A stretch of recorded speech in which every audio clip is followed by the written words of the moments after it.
नांदेडमधून एक धक्कादायक घटना समोर आली आहे। अजित पवारांच्या राष्ट्रवादीचे प्रदेश सरचिटणीस जीवन घोगरे पाटील यांचं अपहरण करून त्यांना मारहाण झालेली आहे। ही मारहाण आपल्याला प्रताप पाटील चिखलीकरांनी केली असा आरोप फिर्यादी घोगरे यांनी केलेला आहे आणि त्यावरून आता नांदेडचं राजकारण तापल्याचं पाहायला मिळत आहे।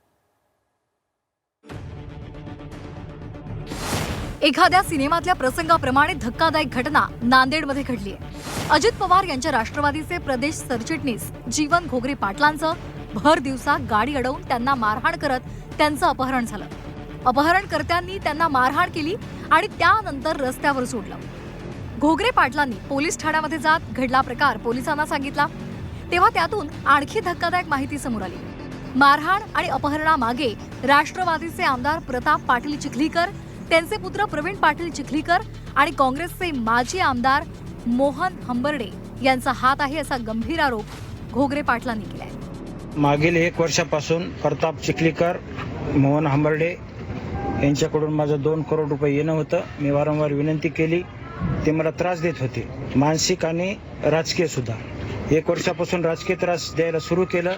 मग मी देवेंद्र फडणवीस साहेबांकडे निवेदन दिलं की माझ्या जीवाला धोका आहे, हे धमकी देतात, जीव मारण्याची धमकी देतो, तुला राजकारणातून संपवितो, बर्बाद करतो, अशा प्रकारची भाषा प्रताप चिखलीकरची होती आणि त्याला सपोर्ट मोहन हंबर्डेचा होता। आमदार प्रताप पाटील चिखलीकर आणि माजी आमदार मोहन हंबर्डेंसोबत घोगरेंचे आर्थिक व्यवहार झाले होते। हंबर्डे आणि चिखलीकरांकडे 2 कोटी रुपये थकीत असल्याचा आरोप घोगरेंनी केला।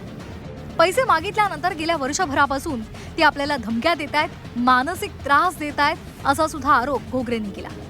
या संदर्भात मुख्यमंत्री, पोलीस महासंचालक आणि स्थानिक पोलीस प्रशासनाकडे तक्रार केली। सिडको भागातून जाताना गाडी अडवून अपहरण आणि मारहाण केल्याचा आरोपही घोगरे पाटलांनी केला।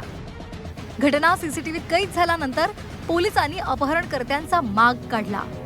अपहरणकर्त्यांनी घोगरेंना सोडून पळ काढला।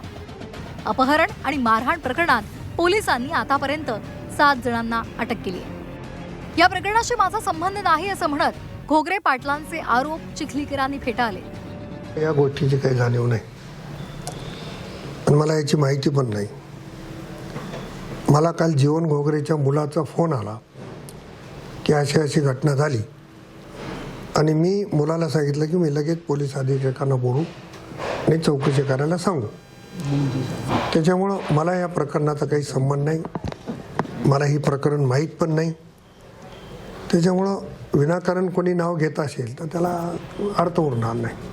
महापालिका निवडणुकांमुळे सध्या राज्यातलं वातावरण तापलंय, त्यात राजकीय मंडळींमधले हेवेदावे समोर यायला सुद्धा सुरुवात झाली आहे। पण अशा पद्धतीनं अपहरण आणि मारहाण होत असेल तर मात्र सामाजिक वातावरण कलुषित व्हायला वेळ लागणार नाही। सतीश मोहिते, झी 24 तास, नांदेड।